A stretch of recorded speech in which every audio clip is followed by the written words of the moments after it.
চলচ্চিত্রের স্বর্ণালী যুগের অভিনেতা প্রবীর মিত্র আর নেই। রাজধানীর হাসপাতালে চিকিৎসাধীন অবস্থায় গত রাত 10টার দিকে মারা গেছেন। ইন্না লিল্লাহি ওয়া ইন্না ইলাইহি রাজিউন। এ সময় তার বয়স হয়েছিল 81 বছর। অসংখ্য জনপ্রিয় সিনেমায় অভিনয় করেছেন প্রবীর মিত্র। অনবদ্য অভিনয়ের জন্য পেয়েছিলেন দর্শকপ্রিয়তা। তার মৃত্যুতে দেশের চলচ্চিত্র অঙ্গনে নেমে এসেছে শোকের ছায়া। দেশের চলচ্চিত্র অঙ্গনে শক্তিশালী অভিনেতাদের মধ্যে যাদের নাম উঠে আসে তার মধ্যে প্রবীর মিত্র অন্যতম। নিজ গুণে দর্শকের হৃদয়ে জায়গা করে নিয়েছিলেন চলচ্চিত্রের নবাব খ্যাত এই সুদর্শন অভিনেতা। চলচ্চিত্র প্রেমীদের শোকে ভাসিয়ে চলে গেলেন না ফেরার দেশে।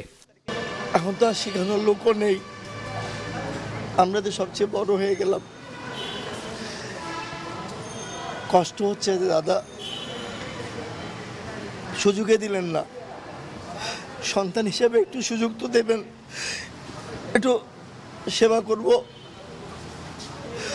ওনার সব কথা শুনবো, ওনাকে চিকিৎসা করার সুযোগটা তো দেবেন।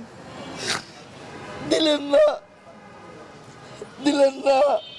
খবর পেলাম অঞ্জনা আপা নেই, ছুটে আসলাম। কালকে দাফন পর্যন্ত, আজকে হসপিটাল থেকে জাস্ট মগবাজারে গেলাম। প্রবীর দাকে নিয়ে গল্প হচ্ছিল, কথা হচ্ছিল, অঞ্জনা আপার মিলাদ নিয়ে কথা হচ্ছিল, কিন্তু এরই মধ্যে আরেকটি শোক আমাদেরকে আল্লাহ তাআলা দিবে এটা আমরা ভাবতে পারি নাই। শরীরে অক্সিজেন স্বল্পতা সহ নানা জটিলতা নিয়ে 22 ডিসেম্বর ভর্তি হন রাজধানীর একটি বেসরকারি হাসপাতালে। এরপর থেকেই তার অবস্থার অবনতি হতে থাকে। রবিবার রাত 10টার দিকে চিকিৎসকরা তার মৃত্যুর খবর নিশ্চিত করেন। ইনফেকশন যখন খুব বেড়ে যায় তখন ওনার অক্সিজেন লেভেল অনেক কমে যায়। তারপরে ওনাকে কৃত্রিমভাবে অক্সিজেন দিয়ে ওনাকে ট্রিটমেন্ট দেওয়া হয়েছিল এবং শেষ মুহূর্তে ওনার প্রতিটা অর্গানই আস্তে আস্তে ফেল করছিল এবং লাস্টে ওনার হার্ট ফেল করে এবং উনি মারা যান। চলচ্চিত্র অঙ্গনে তার যাত্রা শুরু স্বাধীনতার আগেই। 1969 সালে জল ছবিতে অভিনয় দিয়ে শুরু, তবে ছায়াছবিটি মুক্তি পায় 1971 সালের 1 জানুয়ারি। ক্যারিয়ারের শুরুর দিকে নায়ক হিসেবে কয়েকটি চলচ্চিত্র অভিনয় করলেও পরবর্তী সময়ে অন্যান্য চরিত্রে অভিনয় করেও তিনি দর্শকপ্রিয়তা পান।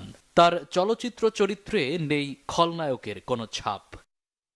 তিতাস একটি নদীর নাম, জীবন তৃষ্ণা, শেয়ানা, জালিয়াত, ফরিয়াদ, রক্তশপথ, চরিত্রহীন, জয় পরাজয়, অঙ্গার, মিন্টু আমার নাম, ফকির মজনুষা, মধুমিতা, অশান্ত ঢেউ, অলঙ্কার, অনুরাগ, প্রতিজ্ঞা, তরুলতা, গায়ের ছেলে সহ শতাধিক চলচ্চিত্রে অভিনয় করেছেন তিনি। পারিবারিক সূত্রে জানা গেছে, সোমবার জোহর নামাজের পর এফডিসিতে জানাজা শেষে আজিমপুর কবরস্থানে দাফন করা হবে প্রয়াত এই অভিনেতাকে। মামুন আব্দুল্লাহ, বাংলা ভিশন, ঢাকা।